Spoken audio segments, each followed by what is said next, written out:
இந்த சீகன்மார் Bible institute வகுப்புகளுக்கு அன்புடன் வரவேற்கிறேன். உண்மையான சொன்னப்பன ஐயா உள்ளிட்ட வந்திருக்க தேவ பிள்ளைகள் எல்லாருக்கும் என்னுடைய நன்றியை நான் தெரிவித்துக் கொள்கிறேன். தொடர்ந்து சபை வரலாறு அதை பார்த்துக் கொண்டு வருகிறோம்.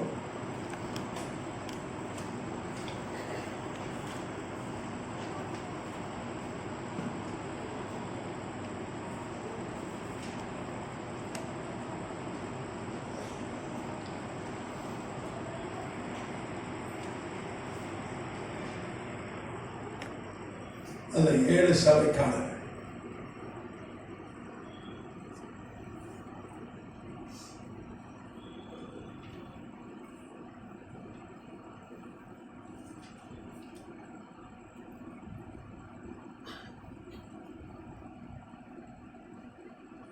அதில் முதலாவது சபையை நாம் தியானிச்சுக்கிட்டோம். சபை தியானிச்சுட்டோம். இன்னைக்கு 2வது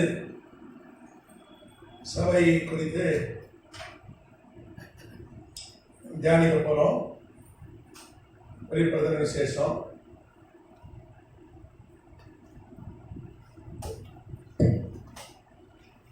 இரண்டாம் அதிகாரம்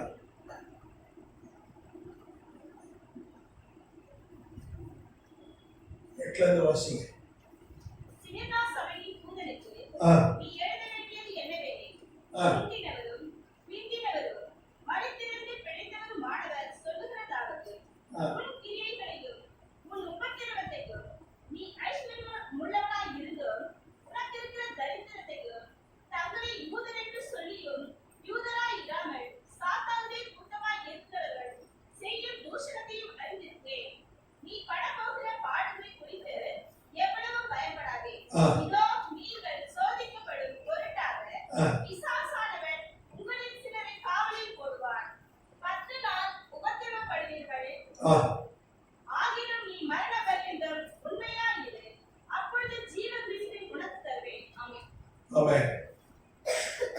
இங்கே ஸ்மரணா சபை குறித்து நம்ம வெளிப்படுத்தின விசேஷம் 2வது அதிகாரம் 8 வாசிச்சோம்.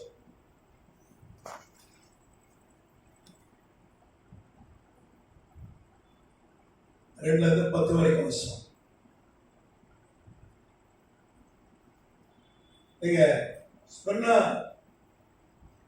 சபை காலம் என்பது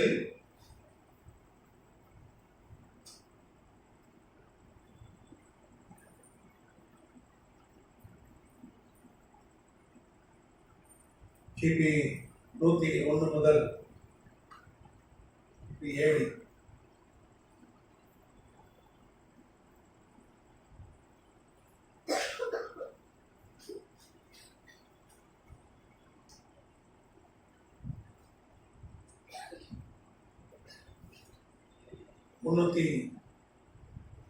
313 கிபி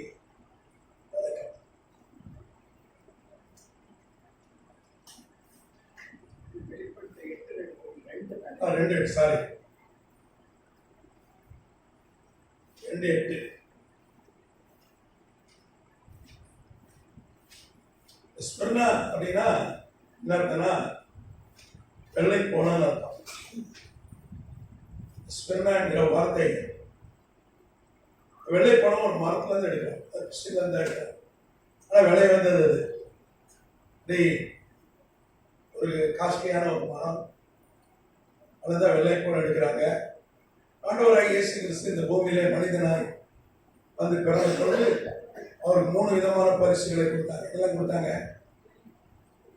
தங்கம், தூபவர்க்கம், வெள்ளை பணம். வெள்ளை பணம் இதுன்னா மறிச்சு போயிட்டா அந்த பாடியை ப்ரிசர்வ் பண்றதுக்கு பெரிய பணக்காரர்கள் பயன்படுத்துவது. ஆண்டவராகிய இயேசு கிறிஸ்து மறித்த போது கூட 3ஆம் நாள் வெள்ளை பணம் போட்டாங்க. அப்புறம் திருப்பி வெள்ளை பணங்களை கொண்டு போய் போன போதுதான் இயேசு கிறிஸ்து உயிரோடு எழுந்து விட்டார் என்பதை கண்டார்கள். அவர் கல்லறையில் இல்லை. எதனால சோதரம் ஸ்பிர்னா அப்படின்னா வெள்ளை போடம்.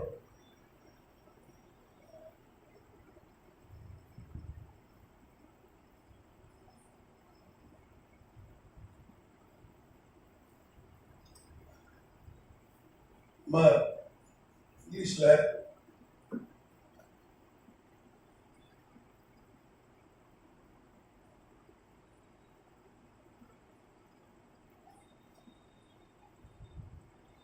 இது பார்த்தீங்கன்னா காமி போரா மிரா அப்படின்னு ஒரு மரம் இருக்கு.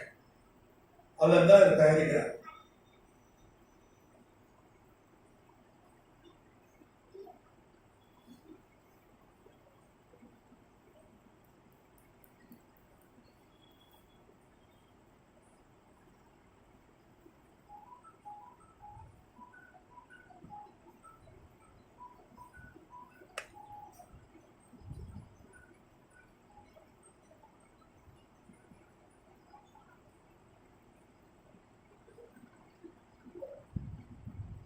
சந்தன கட்டையிலேருந்து சந்தன மரத்துல இருந்து எண்ணெய் எடுப்பாங்க. அதுக்கு சந்தன எண்ணெய் கேள்விப்பட்டீங்களா? ரொம்ப விலை அதிகம். அது இந்த சென்ட்டுக்கு நான் பயன்படுத்துவாங்க. ஈரப்பன் வந்து என்ன பண்ணா, சந்தன கட்டை என்ன பண்ணா வித்து வித்து அந்த காலத்தில் பெரிய வெட்டி வெட்டி வித்தான்னு சொல்லி ஈரப்பனாலே சந்தன கட்டை. சந்தன கட்டை அவ்வளோ விலை வந்தது. செம்மர கட்டை, செமக்கட்டையிலேயே அதோட எண்ணெய் எடுக்கிறாங்க. அதுவும் ரொம்ப விலை அதிகம், கோடிக்கணக்கான ரூபாய். அது வெளிநாடுகளுக்கு ஜப்பான் போன நாடுகள் வாங்குறாங்க. அதனால தான் செம்மரக்கட்டை நம்ம தமிழ்நாட்டில் குறைவு, ஆந்திராவில் அதிகம் செம்மரக்கட்டை. ஆமாம், சிவப்பு கலர்ல இருக்கும். அது ஒரு எண்ணெய் எடுக்கிறது ஒரு மருந்து. அதே மாதிரி இந்த கோமி போரா மிரா அப்படின்னு இந்த மரம், அதுல இருந்து ஒரு பிசின் மாதிரி வரும். அதான் விலை போடும். ரொம்ப விலை அதிகம். சாதாரண சாமானிய அளவில் வாங்க முடியாது. அப்போ ஸ்மிர்னா அப்படின்னா அர்த்தம் வெள்ளை போடம் என்று அர்த்தம். கதிராமத்துக்கு சோதரம். நீங்க அந்த காலத்துல இந்த ஸ்மிர்னா என்ற பட்டணம் அங்க இருந்த சபை அடையாளமாக தான் இந்த சபை காலம் சொல்லப்படுது. நீங்க ஸ்மிர்னா ஒரு மிகப்பெரிய பட்டணமா நினைக்கிறது. முதல் நூற்றாண்டுல மிகப்பெரிய பட்டணம். அதுல இருந்த சபை ஒரு பெரிய சபை இருந்தது. நீங்க பாத்தீங்கன்னா அந்த மலை அடிவாரம் பேக்கஸ் என்கிற மலை அடிவாரத்துல உள்ள ஒரு பட்டணம். துருக்கி தேசத்துல இருக்கு. இன்னைக்கு இருக்கு ஸ்மெர்னா, துருக்கி தேசத்துல இருக்கு. அன்னைக்கு அந்த காலத்துல விளையாட்டு போட்டிகள் நடந்தது ஸ்மெர்னால. 20,000 பேர் உட்கார்ந்து பார்க்கக்கூடிய ஸ்டேடியம் இருக்கு. யோசிச்சு பாருங்க, ஒரு பட்டணத்துல ஒரு ஸ்டேடியம் அப்படின்னா அது எவ்வளவு பெரிய பட்டணம்னு பாருங்க. அது 20,000 பேர் உட்கார்ந்து பார்க்கக்கூடிய ஒரு ஸ்டேடியம். சென்னையில் இப்பதான் நேரு ஸ்டேடியம் கட்டினாங்க. அதுக்கு முன்னாடி எது ஸ்டேடியம், அந்த ராஜரத்ன ஸ்டேடியம், ஒரு சின்ன ஸ்டேடியம். அதெல்லாம் 20,000 பேர் உட்கார முடியாது. சேப்பாக்கம் உட்காரலாம். சேப்பாக்கம் பிறகுதானே கட்டப்பட்டது. அப்போ ஒரு பெரிய பட்டணம், அங்கே விளையாட்டு போட்டிகள்லாம் நடக்கும். கதிராமத்துக்கு சொந்தம் ஒரு பழைய பட்டணம். 197 கிமுல 197 கிமுல அது அந்த பட்டணம் கட்டப்பட்டது.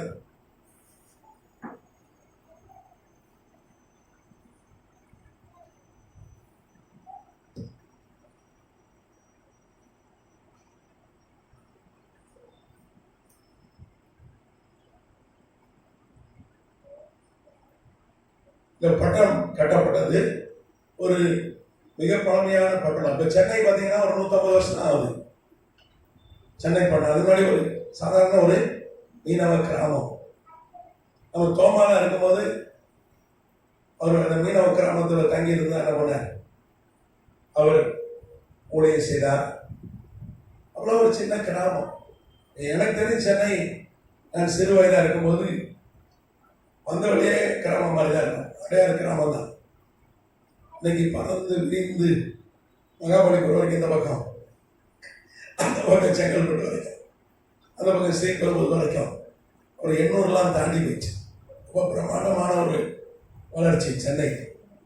ஆனால் மதுரை பழைய பட்டணம். மதுரை ரொம்ப பழைய பட்டணம். ஆனால் சென்னை அளவுக்கு அது வளரல. நீங்கள் வரலாறு தெரியுன்னா ஒரு வெள்ளக்காரன் வந்து தான் அதை உருவாக்கணும். வெள்ளக்காரன் வந்து சின்னப்ப நாய்க்கர் ஒருத்தர்கிட்ட கொஞ்சம் இடம்லாம் வாங்கி இதுக்கு நல்ல ஒரு ஹார்பர் இருக்கு, வெள்ளக்காரன் எங்கே ஆர்வம் இருக்கோ அங்கே தான் வந்து என்ன பண்ணுவான், அவன் வந்து தங்குவான். ஏன்னா அவன் வியாபாரி, அவங்க நாட்டில் இருக்க பொருளை கொண்டு விற்றான். இங்கே இருக்கிறதெல்லாம் கொண்டு போய் என்ன பண்ணா, அது குறிப்பாக பருத்தி, இங்கேருந்து பருத்தியை கொண்டு போனான், மிளகு கொண்டு போனான். அதெல்லாம் கிடையாது. அது எங்கே கடல் இருக்கோ அது எங்கே, இது ஒரு நல்ல துறைமுகம். சென்னை துறைமுகம் ஒரு நல்ல துறைமுகம், ஒரு இயற்கையான துறைமுகம். அதனால என்ன பண்ணா, இடம் வாங்கி என்ன பண்ணா, துறைமுகம் கட்டினா. சென்னை பட்டணத்தை அவன் தான் உருவாக்க ஸ்டார்ட் பண்ணான். அதுக்கப்புறம் யூதர்கள்லாம் வந்து கொஞ்சம் இந்த பாரிஸில் இருக்கிற விட்டுத்திரை எல்லாத்துல யூதர்கள் நினைக்கிறாங்க. பாரிஸ் அப்பதான் உருவாக்கினாங்க யூதர் தான். இஸ்ரேல் சுதந்திரம் அடைஞ்சு கொஞ்சம் முன்னாடி போயிட்டாங்களாம், 1900 போயிட்டாங்க. இந்த பாரிஸ் மார்க்கெட்டுக்கு வர கொத்தளிச்சாலும் யூதர்கள் உருவாக்கினாங்க. அலுமினியம் தெரு, அலுமினியம் ஸ்ட்ரீட்லாம் இருக்கு பார்த்தீங்களா, ஹைகோர்ட் பக்கத்தில் எல்லாம் யூதர்கள். இப்படி ஒரு வரலாறு சென்னைக்கு உண்டு. ஆனால் இந்த ஸ்பிரினா பட்டணம் ரொம்ப பழைய பட்டணம். அங்கிருந்த சபைக்கு அடையாளமாக தான் இந்த 2ஆம் சபை காலம் சொல்லப்பட்டிருக்கிறது. கத்திராமத்துக்கு சோதரம். இந்த முதல் நூற்றாண்டில் ரோமர்கள் அதை ஆட்சி செய்தார்கள். ஒரு ஃபேமஸான மார்க்கெட் அன்னைக்கு இருந்தது, ஒரு பெரிய சந்தை அங்க இருந்தது. அந்த சந்தை எப்படின்னா 2 மாடி கொண்ட சந்தை அந்த காலத்துல. இப்பதான் மால் கட்டலாம், இன்னைக்குதான் பெரிய அடுக்கடுக்கா மால் கட்டி. மால்றான கடைகள். சென்னைக்கு முதல் மால் ஸ்பென்சஸ் வெள்ளைக்காரன் ஊடு போட்ட கட்டணும். அப்புறம் நிறைய மால் வந்துச்சு, இன்னைக்கு பெரிய பெரிய கடைகள் வந்துச்சு. ஆனா அந்த காலத்துல முதல் நூற்றாண்டிலே பார்த்தீங்கன்னா கீழ்த்தளத்துல மார்க்கெட் இருந்தது. அதுக்கப்புறம் முதல் மாடி, 2வது மாடி, அப்படி சொல்லி மிகப்பெரிய ஒரு மார்க்கெட் அங்க இருந்தது. தரைத்தளம், ஃபர்ஸ்ட் ஃப்ளோர், செகண்ட் ஃப்ளோர். அந்த காலத்துல ஒரு பிரபலமான ஒரு பட்டணம். அங்கே கர்த்தர் ஒரு சபையை ஸ்தாபித்து, அந்த சபை தான் ஸ்மிர்னா சபை. அதனால்தான் கர்த்தர் இந்த 2ஆம் சபை காலத்துக்கு ஸ்மிர்னா சபை என்ற பெயரை கர்த்தர் பரிசுத்த ஆவியான ஆண்டவர் அந்த சூட்டுகிறார். அதை நாம் பார்க்கிறோம். கர்த்தராமத்துக்கு சோத்திரம். இந்த சபை காலகட்டத்திலே தான் கிபி 101 313 இந்த காலகட்டத்தில் சபை முதல் நூற்றாண்டை விட, எபேசு சபை காலத்தை விட அதிகமான துன்புறுத்தலை, அதிகமான இரத்த சாட்சிகளை கண்ட காலம் தான் இந்த காலம். கதிராமத்துக்கு சோதரம். நீங்க பாத்தீங்கன்னா 108 வந்து பெரிய உபத்திரம் ஏற்பட்டது. 108 கிபியில அன்னைக்கு ராஜன் ஒரு ரோம பேரரசர் தான்.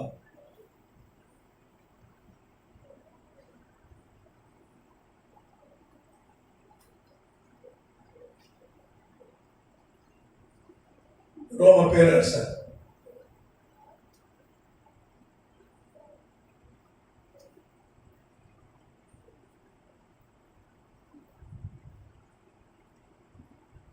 அவன் அதிகமான துன்புறுத்தலை கட்டவிட்டான். ரோம பேரரசு ரொம்ப அதிகமான ஒரு துன்புறுத்தலை வந்து சபைக்கும் தேவ ஊழியர் கத்திர பிள்ளைக்கும் ஏதாவது முன்னெடுத்ததை காணாது. 108 அவன் அனைவரை கொண்டு போட்டான். டிராகனால் கொல்லப்பட்டவரையான புப்ளியு என்கிற மெலிதா தீவுல கவர்னர் இருந்தவன் ரட்சிக்கப்பட்டு அங்கே சபை விட்டு அவன் என்ன பண்றான், அவன் ஏதென்ஸ்ல போய் ஊழியர் செய்யறான். கிரீக்ல பார்த்தோமா இல்லையா? புப்ளியு அந்த மெலிதா தீவுடைய கவர்னர்.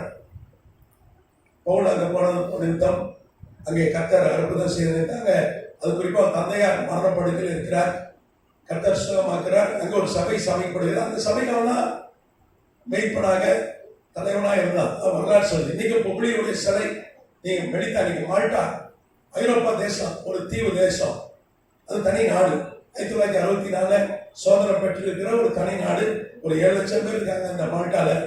நீங்க உள்ள நாட்டுக்குள்ள போய் ஏர்போர்ட்டை விட்டு இறங்கினாலே நீங்க புப்ளிய சிலை தான் பார்க்க முடியும். அவன் பெரிய ஊழியக்காரனா. பிறகு அங்கே பெரிய சபையை சாதித்து விட்டு அதுக்கப்புறம் ஏத்தேன்ஸ் போய் நிறைய சபைகளை சாதித்தார், நிறைய ஊழியர்களை எழுப்பினார். கர்த்தராமத்துக்கு சோதரன். அவனை கொன்று கொண்டது யாரு? டிராஜன் தான். இந்த முக்கிய தேவ ஊழியர்கள்லாம் கொல்லப்பட்டார்கள் இந்த காலகட்டத்தில். புப்ளி கொல்லப்பட்டார். அதுக்கப்புறம் இக்னேஷியஸ் கொல்லப்பட்டார். இக்னேஷியஸ் யாரு தெரியுமா? அந்தியோகிய சபையுடைய தலைவராக இருந்தவர். அவன் தான் கொண்டு போட்டான். மிகப்பெரிய ஊழியக்காரர், 2 லட்சத்துக்கு அதிகமான எண்ணிக்கை கொண்ட சபை. அவர்களெல்லாம் உலகம் ஃபுல்லா பைபிளை என்ன பண்ணாங்க? அனுப்பி வைத்தார்கள். நீ பைபிள் நம்ம கையில் இருக்குன்னா, ஒரு காலத்தில் இஸ்ரேல் தேசத்துல இந்த பைபிள் நீங்க உலகம் ஃபுல்லா போயிருக்குன்னா அது காரணம் என்ன? கர்த்தர் இக்னேஷியஸையும் மேர்சியோன் என்கிற ஒரு மிகப்பெரிய வியாபாரி சொந்த கப்பல்கள் வைத்திருந்தார். இன்னைக்கு அதானி அம்பானி மாதிரி ஒரு பெரிய பணக்காரன். அவன் 2 பேரும் இணைந்துதான் உலகம் ஃபுல்லா பைபிள் போய் சேர்ந்தான். அப்போ அவன் டிராஜன் அவன் கொன்று போட்டான். எதிராமத்துக்கு சொத்திரம். இப்படி நிறைய தேவ ஊழியர்களை கொன்று போட்டான். இது என்ன சொல்ல? இது 3வது உபத்திரம் சொல்ல சபைக்கு. ரோம பேரரசுல இவன் காலகட்டம் தான் 3வது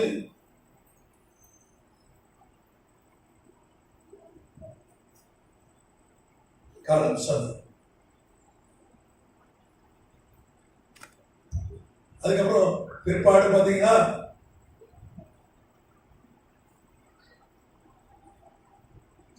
நூத்தி 62 கிபியில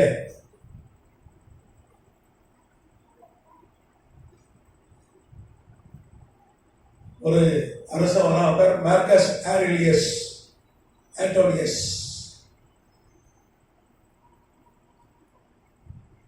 மார்க்கஸ்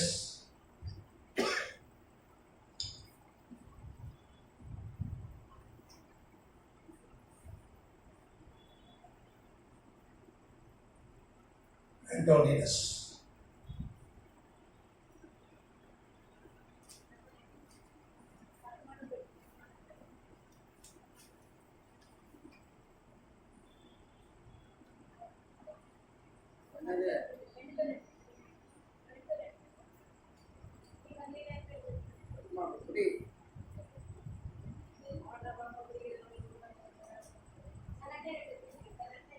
நூத்தி 62 கிபியில 4வது உபத்திரம்.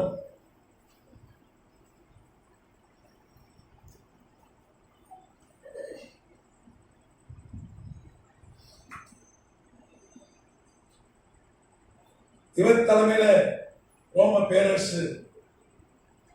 பேரரசன் மார்க்கஸ் ஆரிலியஸ் ஆண்டோனியஸ் இவனும் பொல்லாத ஒரு அரசனாக இருந்தார். அவன் கர்த்தருடைய சபைக்கு விரோதமாக எழுந்து அவனும் நிறைய ஊழியர்களை கொன்றார். நிறைய தேவ பிள்ளைகளை கொண்டு போட்டார். சபைகளை அடித்து போட்டார். அதுக்கப்புறம் 192 கிபியில வேற ஒரு அரசன் தான்.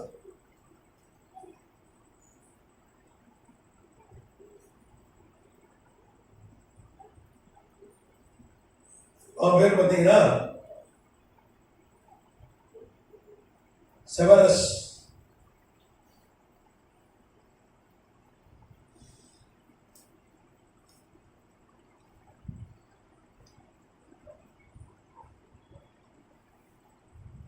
ரோம பேரரசன்.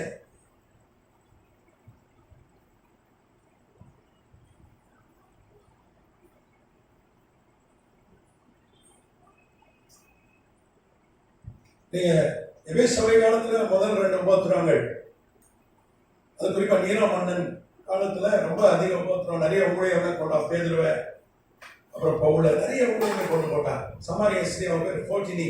பைபிள்ல பேர் இல்லை, வரலாற்றுல பேர் இருக்கு. இந்த செவரஸ் இருக்கா பாருங்க, இவன் காலத்துல ஒரு கொடிய பஞ்சம் வந்தது, மிகக்கூடிய பஞ்சம், ரொம்ப கொடிய பஞ்சம் வந்தது. அவன் என்ன சொன்னா, இந்த பஞ்சத்துக்கு காரணம் யாரு? கிறிஸ்தவர்கள் என்று சொல்லி படி சொன்னான். ஏன்னா அவர்கள் நம்ம முன்னோருடைய விக்கிரக வணக்கத்தை விட்டுவிட்டார்கள். அதனாலதான் நமக்கு பஞ்சம் என்று சொல்லி கிறிஸ்தவர்களை போட்டான். பெரிய உபத்திரம். இந்த பஞ்சம் காரணம் இவர்கள் தான் சொல்லி நம்புறாங்க. அன்னைக்கு கிறிஸ்தவர்கள் வந்து நாட்டில் பட்டணத்தில் குடியிருக்க முடியாத ஒரு சூழ்நிலை, காட்டிலையும் மழையிலையும் புகையிலையும் அவர்கள் ஒளிந்து வாழ வேண்டிய சூழ்நிலை காலத்தில். பழியெல்லாம் தூக்கி யார் மேல போட்டான்? கிறிஸ்துவ மேல போட்டான். அதனால சொல்றோம். அதுக்கப்புறம் ஒரு மேக்சிமஸ் ஒரு அரசு தான் 235 கிபில.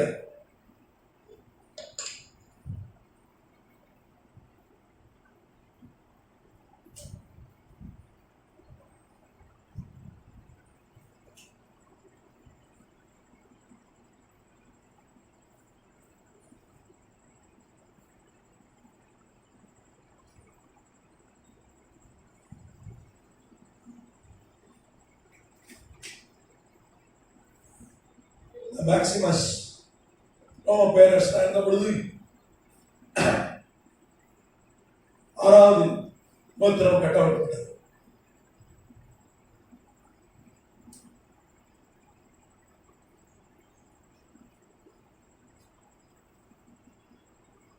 பயங்கரமான நெருக்கத்துல சபை சென்றது. ஆனாலும் கூட யாரும் மறுதளிக்கல. சபை பிறகுதான் செஞ்சது. என்னைக்கும் சபைக்கு உபத்திரம் வரும்பொழுதுதான் நம்மளது சபை பெருகுது. நான் பார்க்கிறேன், நம்மளும் பார்க்கிறோம். இதுல உபத்திரம் வரும்பொழுதுதான் சபை பெறுகிறது. இவன் காலத்துல சபை அதிகமாய் பெருகிச்சு. 235 இவன் காலகட்டத்துல பார்த்தீங்கன்னா லத்தீன் மொழியில பைபிள் மொழி பெயர்க்கப்பட்டது. வேண்டோயிஸ் மிஷனரிமார்கள் மூலமாய் கத்தர் பெரிய எழுப்புதலை கட்டளையிட்டார். நிறைய வேண்டோயிஸ் மிஷனரி கொண்டு போனாங்க. அன்னைக்கு ஐரோப்பா முழுக்க எழுப்புதல் வந்தது. உலகத்தை ஆண்டார்கள். 3 கண்டத்தை ஆண்டார்கள். அதுக்கு பிற்பாடு டிசிஎஸ் ஒரு ராஜாவும் தான் 249.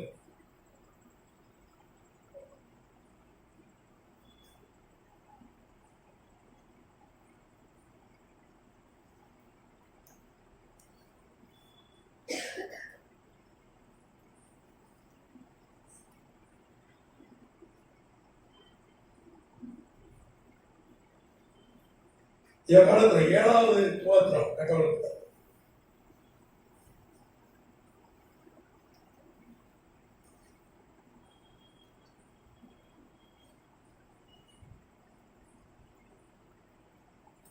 அப்புறம் ஆருணியன் ஒரு அரசு, வெளரியன் ஒரு அரசு வந்தான் 257.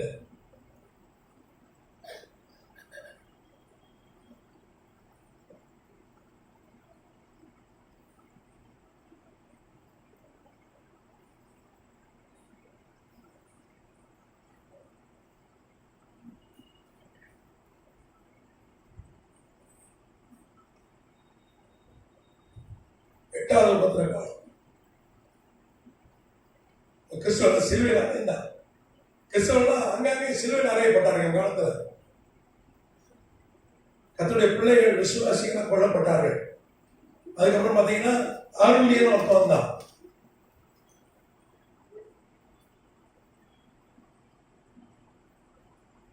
(274) கிபி.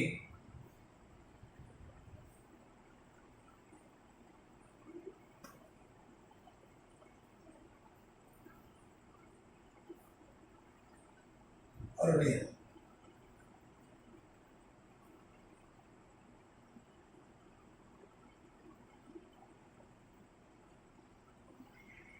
என் காலத்துல 9வது உபத்திரம் கட்டப்பட்டார். சபை எவ்வளவு துன்புறுத்தப்பட்டதோ அவ்வளவு விருத்தி அடைந்தது. இந்த காலகட்டத்தில் ஆயிரக்கணக்கான லட்சக்கணக்கான கர்த்தருடைய பிள்ளைகள் தேவ ஊழியர் கொல்லப்பட்டார்கள். அன்னைக்கு அந்த பேப்பர் அரைச்சி, பேப்பரின்னு ஒரு செடியை தண்டை அரைச்சி மை வச்சுதான் அன்னைக்கு வேத புஸ்தகம் அப்படிதான் எழுதப்பட்டது. அதெல்லாம் என்ன பண்ண எடுத்து போட்டார்கள். சபைகளை இணைத்து போட்டார்கள். மழையிலையும் புகையிலையும் காட்டிலையும் வனாந்தரத்திலையும் ஒளிந்து அன்னைக்கு ஆதி திருச்சபை அங்கே செயல்பட்டது. ஆனாலும் கூட கர்த்தர் பெரிய காரியங்களை செய்தார். பெரிய எழுப்புதல் உண்டாச்சு. கர்த்தராமத்துக்கு சொந்தம். கிறிஸ்துவனுடைய எண்ணிக்கை பெருகுதான் செஞ்சு, குறையில. எவ்வளவு கூட உபத்திரம் வந்ததோ அவ்வளவு குறவாய் கிறிஸ்தவர்கள் பெருகினார்கள். கர்த்தராமத்துக்கு சொந்தம். இன்னைக்கு பாத்தீங்கன்னா 9ஆம் வசனம் ஆண்டவர் பேசும்போது சொல்றார், முந்தினவரும் பிந்தினவரும் மரித்திருந்து பிழைத்தோருமாய் ஆண்டவர் சொல்கிறதாவது ஒவ்வொரு சபைக்கும் ஒவ்வொரு அடையாளத்தை சொல்லி கர்த்தர் பேசுறார். அப்படிதானே? சொன்னப்பான் ஐயா போன் பேசுறாரு, விசுவாசிட்டு நான் பாஸ்டர் சொன்னப்பா பேசுறேன்னு வர. அப்படிதானே? அதே இது அவங்க மச்சா இங்க இருக்காரு, அவங்க மச்சாட்ட பேசும்போது நான் அவங்க மனைவியுடைய தம்பி பேசுறேன், மச்சான் பேசுறேன். அப்படிதானே? அப்புறம் அவருடைய அண்ணன் பசங்க பேசினாங்கன்னா எப்படி பேசுவாரு? சித்தப்பா பேசுறேன். கரெக்டா? அதே மாதிரி ஆண்டவர் சொல்றாரு, இங்க வருங்க. ஃபர்ஸ்ட் என்ன சொல்றாரு? வலது கையில வந்து 7 பொன் குத்து விளக்குகளின் மத்தியில உணவை கொண்டிருக்கிறவர் 7 நட்சத்திரங்கள் வலது கையில ஏந்தி கொண்டு அவர் என்ன சொல்றாரு? ஆண்டவராக இயேசு கிறிஸ்து பேசுறேன்னு சொல்லியிருக்கலாம். ஆனா சொல்லாம என்ன சொல்றாரு? 7 ஆமா கையில ஏந்திட்டு இருக்கேன், வலது கையில 7 பொன் குத்து விளக்கு உணவர நான் பேசுறேன் அப்படின்னு சொல்லி முதல் சபை காலத்துல அவர் பேசுகிறார். கதிராமத்துக்கு சொத்துல சபை தலைவர்கள் எல்லாம் கையில என்ன பண்ணிருக்காங்க? அவர் கையில வலது கையில வச்சிருக்காரு. கதிராமத்துக்கு சொத்திரம் சபை மத்தியில அவர் உலாவுகிறார். 2வது சபை கால சொன்ன சபை காலத்தில் அவர் சொல்றாரு, முந்தினவரும் பிந்தினவரும் மரித்தோரிலிருந்து படைத்தோருமான சொல்கிறதாவது. என்ன சொல்ற? முந்தின நானா ஃபர்ஸ்ட், எனக்கு முந்தி யாரும் ஃபர்ஸ்ட் இல்லை. ஆண்டவர் முந்தி யாருமே இல்லை. இந்த நாத்திகை இருக்க நாத்திகை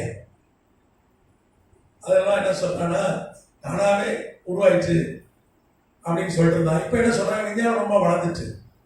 அது குறிப்பா 1987 பிறகு இந்த மரபணு ஜெனட்டிக் அந்த சயின்ஸ் ரொம்ப வளர்ந்ததுனால மரபணுல இந்த டிஎன்ஏ எல்லாம் வந்து எல்லாம் ஆய்வு செய்து குரங்கினது மனுஷன் வரல, மனிதன் உண்டாக்கப்பட்டிருக்கிறார். ரொம்ப ஞானி ஒருத்தர் உண்டாக்கி இருக்காரு. மரபணுல இருக்கிற கோடிங் நிறைய வந்து மொழிகள் இன்ஃபர்மேஷன்லாம் இருக்கு. நம்முடைய மரபணுல நம்முடைய செல்ல நிறைய தகவல்கள் இருக்கிறது.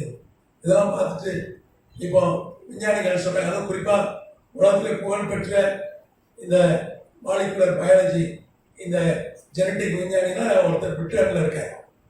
அதான் உலக புகழ் பெற்றவர், நம்பர் 1 சயின்டிஸ்ட். அவர் என்ன சொல்றாரு? கடவுள் இல்லைன்னு சொல்றவர் தான். யாரோ ஒருத்தர் வந்து வேற்றுக்கிரக வாசி ஒருத்தர் வந்து மனுஷனை உண்டாக்கி போயிட்டார். ரொம்ப அறிவாளி அவரு. எப்படி? ரொம்ப அறிவாளி. அது ரொம்ப அறிவாளி. என்ன பண்றாரு? வேற்றுக்கிற வாசி அவர் தான் மனுஷனை உண்டாக்குறார். சரியா? அவர் கேள்வி கேட்கிற, பேட்டி எடுக்கிற, சரியா? நீ கடவுள் இல்லைன்றீங்க, ஆனா வேற்றுக்கிரக வாசி தான் உண்டாக்குறான்றீங்க. ரொம்ப அறிவாளி ஒருத்தர் உண்டாக்கிட்டானே, அவனை உருவாக்குறது யாரு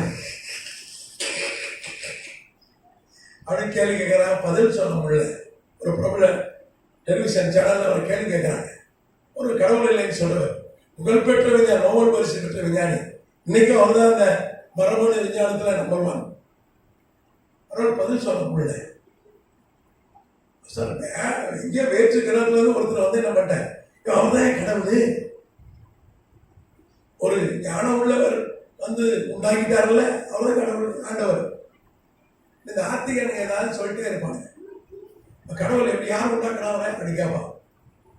ஆனா சொன்னா நான் தான் ஆதியும், ஆமா ஆதியும் நான் தான், முடிவும் ஆரம்பம் நான் தான், முடிவும் நான் தான். ஆதியில நான் இருக்கிறேன். அது நமக்கு தெரியாது. அதெல்லாம் ஒரு யோசனை நமக்கு பைத்தியம் முடிச்சிருப்போம். அவர் எப்படி அவர் வந்தா இருக்கார், அவ்வளவுதான்.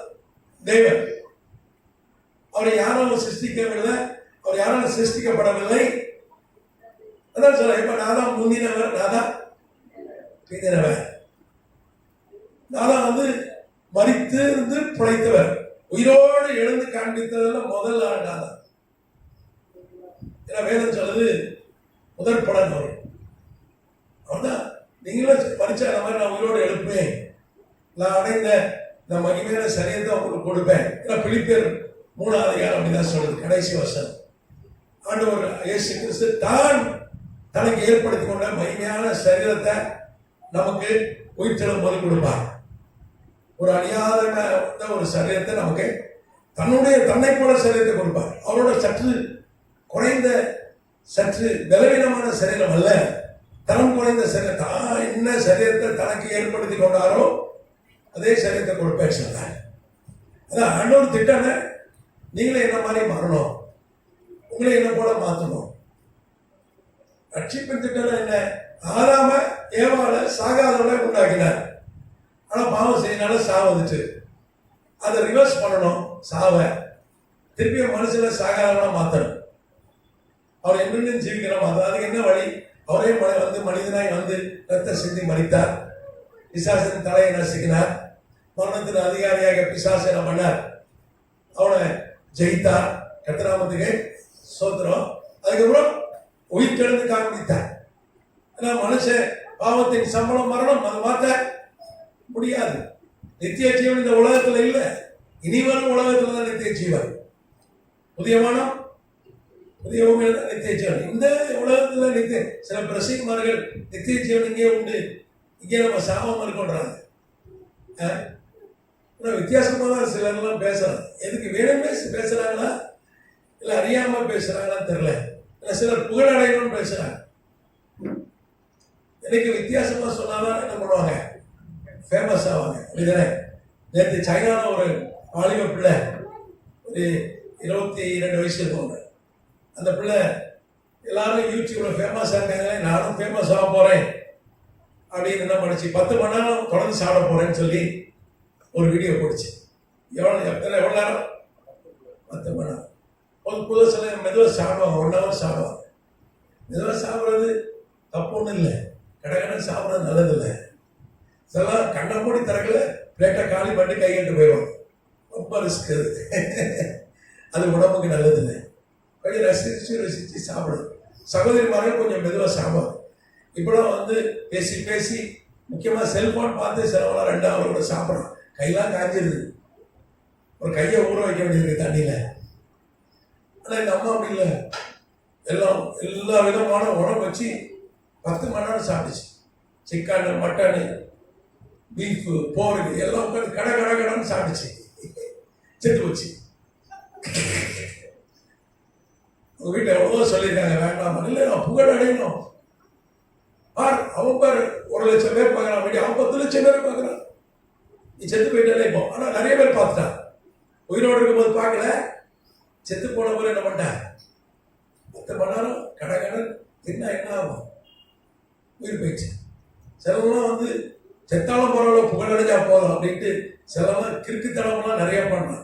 ட்ரெயின் வரும்போது நின்று செல்ஃபி எடுத்து போடுறான்.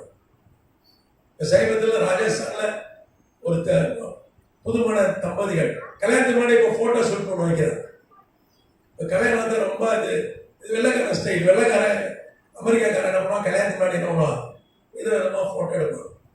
அதே மாதிரி இப்போ நம்ம ஆட்கள் நம்ம புளியை பார்த்து பூனை சூடு போட்டு கிடக்காத நம்ம கதை அவ்வளோதான் பின்பற்றுறோம்.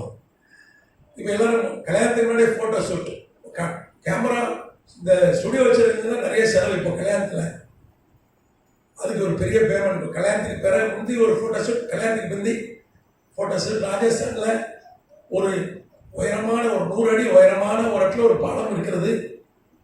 2 மலை இணைக்கிற பாலம். அதில் நின்று கேமராமேன் வரல, இவங்க 2 பேரும் நிற்க வச்சிட்டான். கேமராமேன் இந்த ரயில் தண்டவாளத்தில் பிரச்சனை நீங்கள் நிற்கிறோம். அதுவும் எப்படின்னா ஃபோட்டோ ஷூட்லாம் தெரியும். இந்த பொண்ணை தூக்கிட்டு நிற்கிறோம். அந்த மாதிரி இந்த மாதிரி வித்தியாசமாக தான் ஃபோட்டோ எடுக்காங்க. அப்படி ஃபோட்டோ எடுத்துட்டு ட்ரெயின் வந்துச்சு. இவன் கேமராமேன் நம்ம ட்ரோனில் ஃபோட்டோ எடுக்கிறான். அவன் இந்த பிரிட்ஜுக்கு வரல. ட்ரோன் இருக்கு பார்த்தீங்களா, தடா பறக்குது, அதில் கேமரா வச்சு எடுக்கிறான். ட்ரெயின் வந்துட்டு என்ன செய்யறது தெரியல, நடுவு பாலத்தில் நிற்காங்க, ஓட முடியாது. அங்கே 2 பேரும் கூச்சிட்டாங்க. உடம்பு ஃபுல்லாக எலும்புலாம் நொறுங்கிட்டு அங்கே கடத்துக்காங்க. என்னாச்சுன்னு தெரியல, ரொம்ப சீரியஸாக 2 பேர் சேர்த்தாங்க. எப்படி இருக்கா பாருங்க. செத்தாலும் பரவாயில்ல, நான் ஃபேமஸ் ஆகணும். மாடு அப்படி ஆகிட்டான். ஃபேமஸ் ஆகிறதுக்கு என்ன வேணா செய்வான். நான் சமீபத்தில் ஒரு ஒரு செய்தி பார்த்தேன். அமெரிக்கால கணவன் மனைவி புதுமண தம்பதிகள், கணவன் ரொம்ப நல்ல கணவன், மனைவி என்ன சொன்னாலும் தலையாட்டுவார். அந்த அம்மா வைக்கிறதா சட்டம். அந்த அம்மா வீடியோ போட்டு பாசி 200 பேரை தாண்டிட்ட. நான் அந்த அம்மாவுக்கு ஃப்ரெண்டு ஒருத்தையும் தான், அம்மா வீடியோ போட்டு 50,000 பேர்.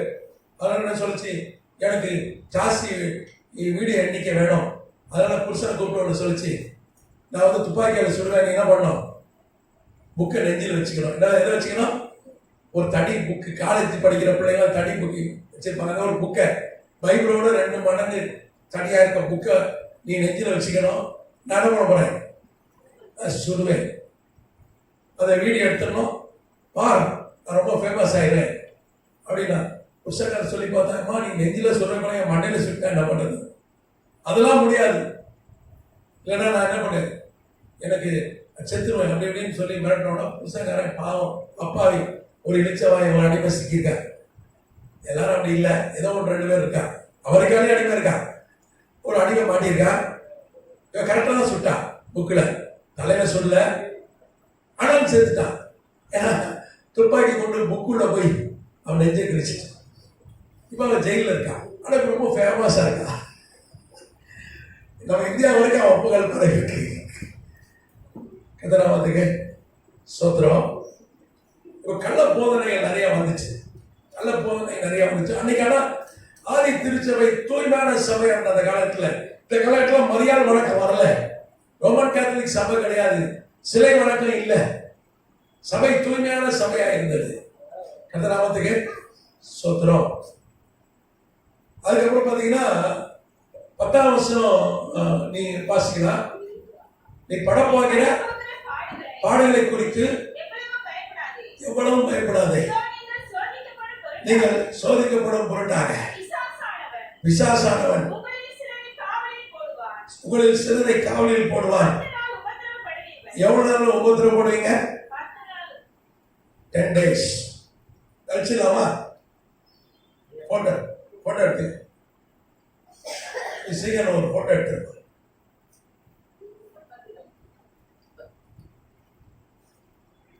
10 நாள் உபத்திரப்படுவீர்கள். நீ மரணம் பரியந்தம் உண்மையாரு, அப்பொழுது ஜீவ கிரீடத்தை உனக்கு தருவேன். 10 நாள் உபத்திரப்படி மரணமும் உண்டாகும், ஆனா உண்மையாரு நான் உனக்கு ஜீவ கிரீடத்தை தருவேன். ஸ்மிர்னாக்க சபை காலகட்டத்தில் அதிக பாடுகள், அதிக உபத்திரவங்கள். அதுதான் கர்த்தர் அது தீர்க்க தரிசனமா யோவான் கொண்டு அது நடக்கிறதுக்கு முன்னாடியே, அது நடக்கிறதுக்கு ஒரு 200 ஆண்டுகளுக்கு முன்பாகவே கர்த்தர் நம்புறார்.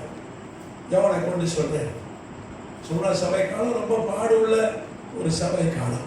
இப்போ நமக்கு பாடுகள் இல்லை. யூபியில் கொஞ்சம் பாடு இருந்தது, உத்தரகாண்டில் இருந்தது. ஆனால் இப்போ வந்து கர்த்தர் கிருபையால் அங்கே கர்த்தர் இந்த மதவாதத்தை அடித்து ஒடித்து போட்டிருக்கிறார். மதவாதம் பேசுகிற அரசியல்வாதிகள் தோற்று போய்விட்டார்கள். மதவாதம் வந்து முக்கியமான இடங்கள், அது குறிப்பாக இந்த அயோத்தியிலே தோத்துட்டாங்க. அவங்க ஆளுகிற, இப்பொழுது மதவாதம் பேசுகிற கட்சி ஆளுகிற அந்த இடத்துல இடைத்தேர்தலில் படுதோல்வி அடைந்திருக்கிறார்கள். யூபியில் படுதோல்வி, அவங்க ஆட்டம் கண்டு கொண்டிருக்கிறார். ஆமாம், மாநிலங்களவையிலே அவங்களுக்கு மெஜாரிட்டி இல்லை, மக்களவையிலும் லோக்சபாவிலையும் அவங்களுக்கு மெஜாரிட்டி இல்லை. இப்போ பட்ஜெட் பார்த்தாலே புரிஞ்சிருக்கோம், பட்ஜெட் ஃபுல்லாக ஆந்திராவுக்கும் பீகாருக்கும் தான், தமிழ்நாட்டுக்கு ஒன்றுமே. ஆனால் அவங்க 2 பேர் தான். ஆந்திரா திரு சந்திரபாபு நாயுடு அவர்களும், பீகாரில் இருக்கிற நிதிஷ்குமார் அவர்களும் ஆதரவு தெரிவித்தாலும் அந்த கவர்மெண்ட் நிற்கும். இல்லைன்னா இப்போ இருக்கிற மத்திய அரசுக்கு வந்துடும். அப்போ அவங்க என்ன சொல்றாங்க என்னன்னு கேட்பாங்க. அப்போ வச்சு ரிமோட் வச்சு கண்ட்ரோல் பண்ணுற மாதிரி இவங்க 2 பேரும் அவங்க ஸ்டேட்டுக்கு என்னென்ன வேணும் வாங்கி, நமக்கு ஒன்றுமே இல்லைங்க. பெரிய கொடுமை. ஒரு ஜாப் பண்ணும், நம்ம வரியெல்லாம் வாங்கிக்கிறாங்க. முந்தி எப்படி இருந்ததுன்னா வரி நாமளும் வாங்கிட்டோம், அவங்க ஆளுக்கு பாதி வாங்கிட்டோம். இப்போ அப்படி இல்லை, எல்லா வரையும் நான் வாங்கிட்டு போயிட்டு உனக்கு என்ன பண்ணுறேன், நான் உனக்கு தந்துடுறேன். சம பாதியை பிரிச்சுக்கலான்னு தரதே இல்லை. ஒரு 1/4 பங்கு அப்படிதான் தராங்க, 3/4 பங்கு தரல. ஒரே போராட்டம். கூட இந்த மெட்ரோ ரயில் ஏன் லேட் ஆகுதுன்னு பணம் வரல. நம்ம பாதி போடணும், அவங்க பாதி போடுவாங்க, அப்படிதானே? ஆனா நம்ம பங்கு போட்டாச்சு. அதனாலதான் இப்போ எனக்கே லேட் ஆச்சு, பயங்கர டிராபிக். ஒரு கிரேன் நிற்குது, ரொம்ப டிராபிக் ஆயிடுச்சு. நம்ம சீக்கிரம் வந்திருக்கலாம். கதைகள் எல்லாம் ஓயமான அப்படிதான். சென்னை முழுக்க அப்படி இருக்கீங்கன்னா பணம் கொடுக்க ஜாப் பண்ணுங்க, இந்த பணம் வரணும். அதே மாதிரி திருநெல்வேலி, தூத்துக்குடி, சென்னையெல்லாம் வெள்ளத்துல பெரிய பாதிப்பு ஏற்படுது. ஒரு நயா பைசா நிவாரணம் நமக்கு கொடுக்கல.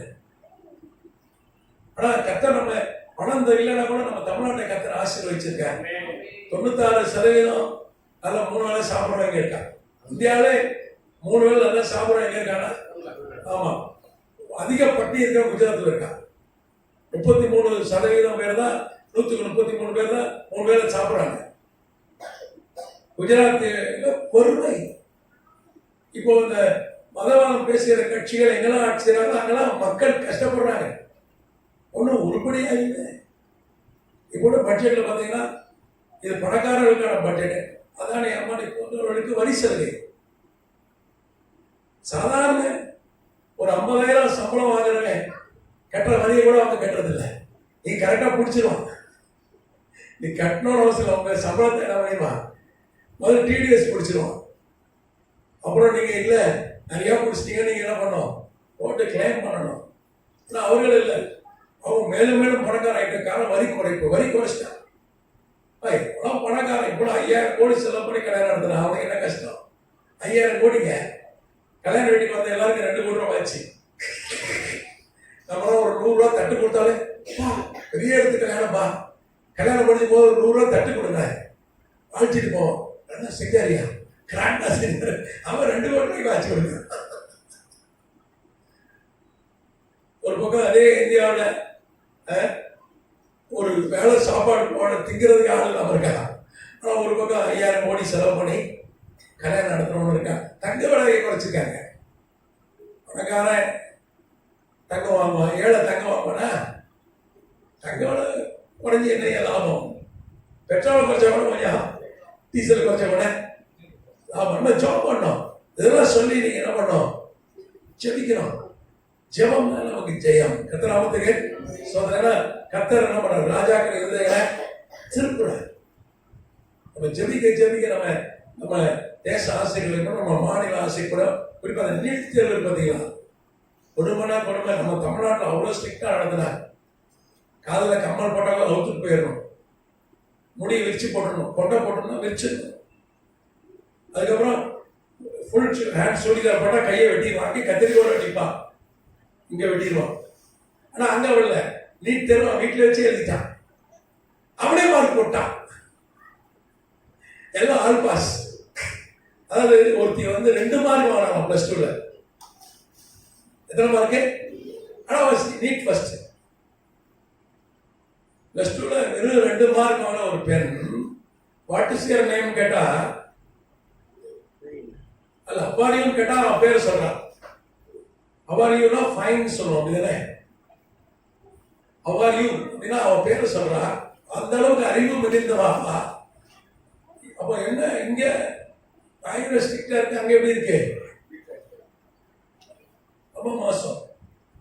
ஒரு தம்பி சொன்னான், எக்ஸாமினேஷன் சென்டர் நான் வட இந்தியாவில் போய் தான் அந்த போட்டி தேர்வு எழுத போறேன் அப்படின்னா. ஏன் அங்க ஈஸியா பாஸ் பண்ணிடலாம், இங்கே பாஸ் பண்ண முடியாது, நம்ம ஸ்ட்ரிக்ட். இங்கே போய் பித்தலாட்டம் பண்ண முடியாது. பீகார், குஜராத்தில் தான் நிறைய அந்த நீட் தேர்வு பிரச்சனை. கோர்ட்டு என்ன பண்ணிச்சு, சரி பல லட்சம் மாணவர் எழுதிட்டாங்க, ஏதோ ஒருத்தர் 2 பேர் இந்த மாதிரி ஃப்ராடு பண்ணிட்டாங்கன்னு சொல்லி இந்த வாட்டி அனுமதிச்சுட்டு கோர்ட் ரத்து பண்ண, ரீ எக்ஸாம் வைக்கிற. நம்ம அதுக்காக விசேஷமா ஜாப் பண்ணோம்.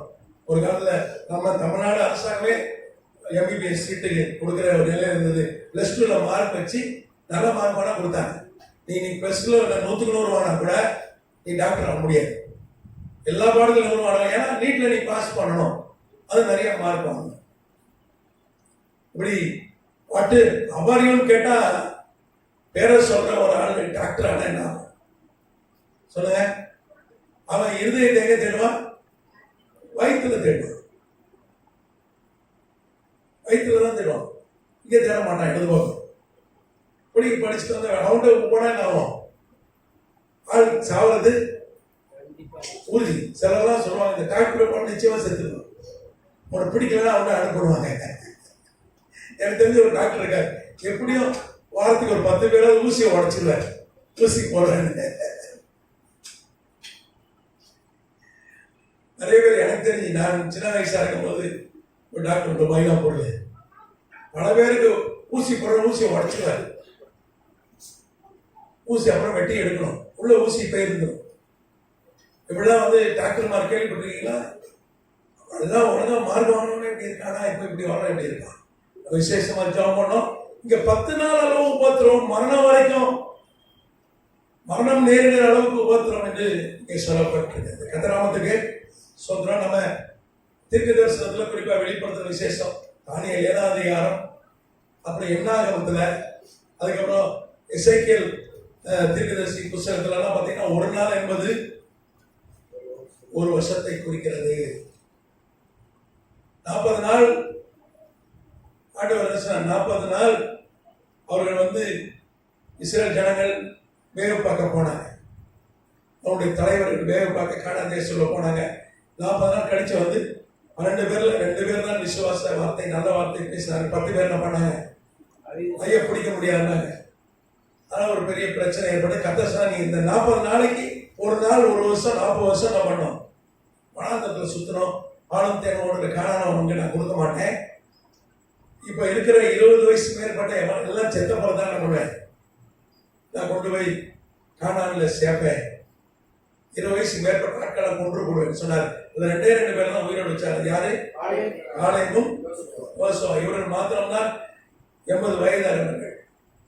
எல்லாம் சின்ன வயசு தான். 20 வயசுக்கு இருக்கிற மேல இருக்க எல்லாரையும் கொன்று போட்டாங்க. அதே மாதிரி எசேக்கியேல் சொன்னார், நீ வந்து இத்தனை நாள் வந்து ஒரு பக்கமா படுக்கணும், அதுக்கப்புறம் இடது பக்கமா கொஞ்ச நாள் படுக்கணும், வலது பக்கமா கொஞ்ச நாள் நீ படுக்கணும். ஆமா, ஒவ்வொரு நாளும் நீ படுக்கிற ஒவ்வொரு நாளும் ஒரு வருஷம். அது வந்து இஸ்ரேலுக்கும் யூதாக்கும் அது வந்து நான் அவங்களை கண்டிக்கிற வருஷம் அப்படின்னு சொல்லி கர்த்தர் எசேக்கியேல் கிட்ட சொல்றார். அப்போ ஒரு நாள் என்பது ஒரு வருஷத்தை தீர்க்க தரிசனத்துல குறிக்கிறது. நிறைய பைபிள் ஆதாரங்கள் இருக்கு. 10 நாள்ன்றது எதை குறிக்கிறது? 10 வருஷம்.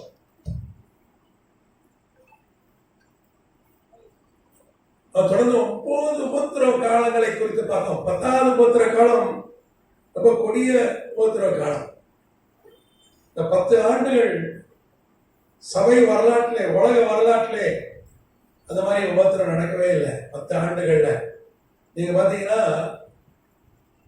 உலக வரலாறு வந்து உலகத்தின் மிகப்பெரிய ஒரு துன்புறுத்தல் என்று வேதம் சொல்லுது. நீங்க பாத்தீங்கன்னா 303 கிபில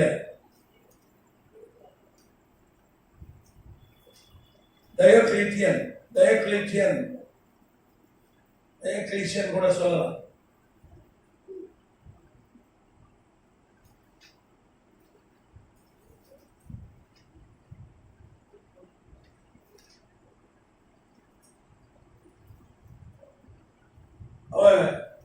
அவன் ரோம பேரரசன்.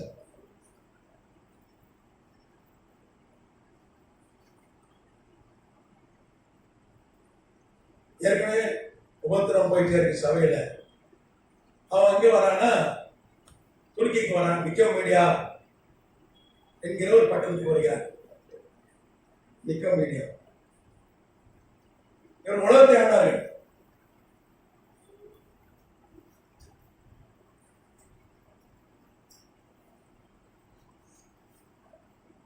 துருக்கி நிக்கோமீடியா பட்ட அநேகம் இருக்கு. அங்கே ஒரு மிகப்பெரிய சபை இருந்தது. 20,000 பேர் இருக்கக்கூடிய ஒரு சபை. நானும் சொன்னப்பன் ஐயாவும் பாண்டிச்சேரியில் ஒரு சபைக்கு ஊழியத்துக்கு போனோம். 20,000 பேர் இருக்கக்கூடிய சபை, ரொம்ப பெரிய சபை. அதுக்கு போகும்போதெல்லாம் நிக்கோமீடியா சபை சில தடவை நான் பிரசங்கம் பண்ணியிருக்கேங்க. நிக்கோமீடியா சபை ஞாபகம் இருக்கும். அது மாதிரி ஒரு பெரிய சபை, 20,000 பேர் கொண்ட ஒரு பெரிய சபை இங்கே இருந்தது. என்ன பண்ணலாம், அன்னைக்கு வந்து ஒரு பண்டிகை, டெர்மினேலியாங்கிற ஒரு பண்டிகை. நிக்கமேடியா பட்டது போல டெர்மினேலியான ஒரு பண்டிகை.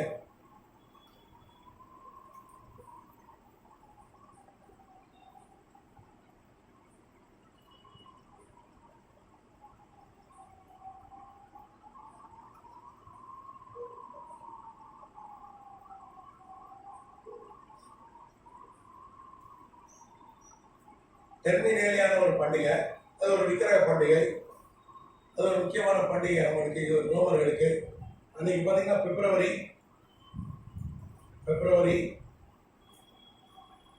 24ஆம் தேதி 303ஆம் வருஷம்.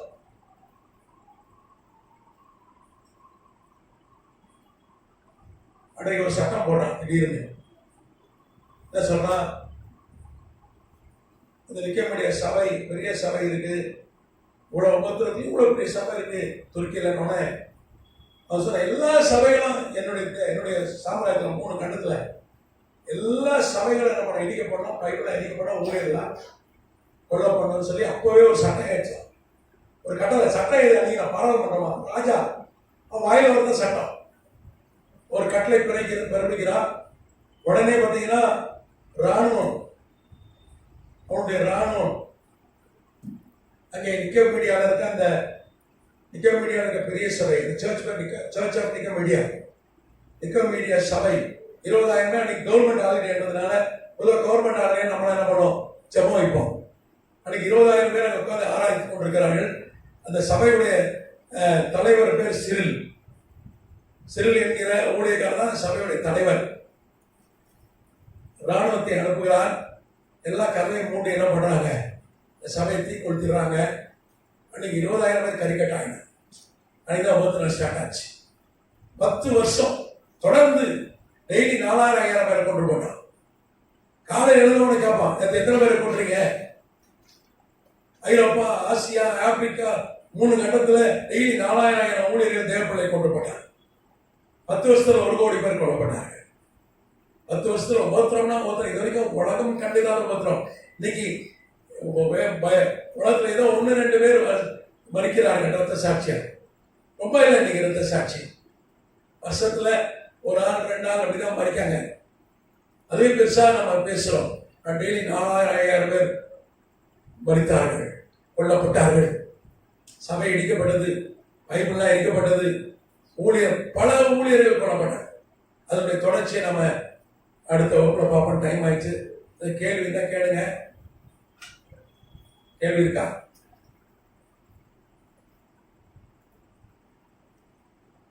சரி. அவ்வளவு உபத்திரம் நடந்தது. டெய்லி கிறிஸ்தவனா கொல்லப்பட்டாங்க, 4,000 பேர் கொல்லப்பட்டார்கள். ஆனா இன்னைக்கு அப்படி இல்லை. நம்ம ஒரு நல்ல சூழ்நிலையில் நாம் வாழ்ந்து கொண்டிருக்கிறோம். கர்த்தருக்கு சோதனை. கர்த்தர் எல்லாத்தையும் சாதமாகிருக்கு. ஆனா இன்னைக்கு நம்ம கர்த்தரை தேட மாட்டேங்கிறோம். ஆனா அன்னைக்கு செத்தாலும் பரவாயில்ல என்ன பண்ணா, கர்த்தருக்கு சாட்சியா நின்றோம். ஆனா இன்னைக்கு நம்ம சொகுசா வாழ்ந்து கொண்டிருக்கிறோம். கர்த்தருடைய பிள்ளைகள் நல்ல சபை, ஃபேனு, சேரு. பெரும்பாலும் இன்னைக்கு சென்னையில் ஏசி போட்ட சபை தான். பெரும்பாலும் ஏசி போட்டுறாங்க. ஆமா, நல்ல சொகுசா தான் இருக்கிறோம். ஆனா பழைய அளவுக்கு அந்த எழுப்புதல் இல்லை, ஆதியின் அன்பு இல்லை.